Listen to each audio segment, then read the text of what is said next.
I'm Sue Wilkinson, and I'm going to be trying to keep us on track today, just according to time, and helping to moderate the last session.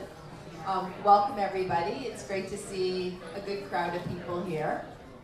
I'd like to introduce you to Henry Appiah, who is a youth research assistant for the Act for Youth initiative, and he's going to be doing our first presentation. Hello, everyone. Sorry that we're getting started late. I'm hoping this doesn't cut into our time too much, but I'd like to begin if that's okay. So if I can have your attention. All right. So I'm going to do a quick presentation about ACT. It's going to be no more than 5 minutes. Right. Okay. What and why? The Act for Youth project is a active project running from 2009 to 2014, and I describe it as a conglomeration of youth and adult researchers that share information about their experiences. The idea is to produce, in a sense, a formula that betters urban communities by focusing on the Jane and Finch community. Techniques. So ACT has been successful in collecting useful information through means such as interviews, transcriptions, community-based research institutes, surveys, workshops, and evaluation services. Now, this is just my personal opinion, but I think the effectiveness of the project increases when youth aim to improve the image of their community and themselves. So I infer too that this also means that an outreach to youth is fundamental for the success of the ACT project. Relationships.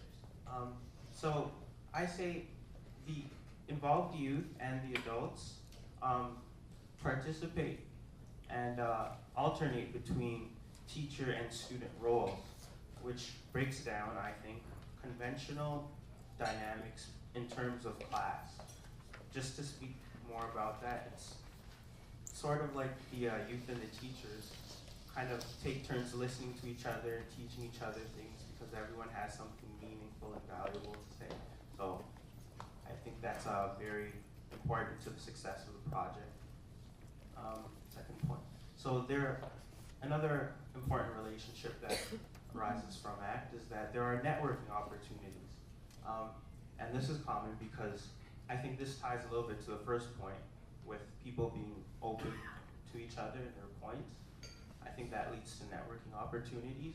And also another important thing I think about networking opportunities is youth aren't necessarily the ones that are always benefiting from the networking.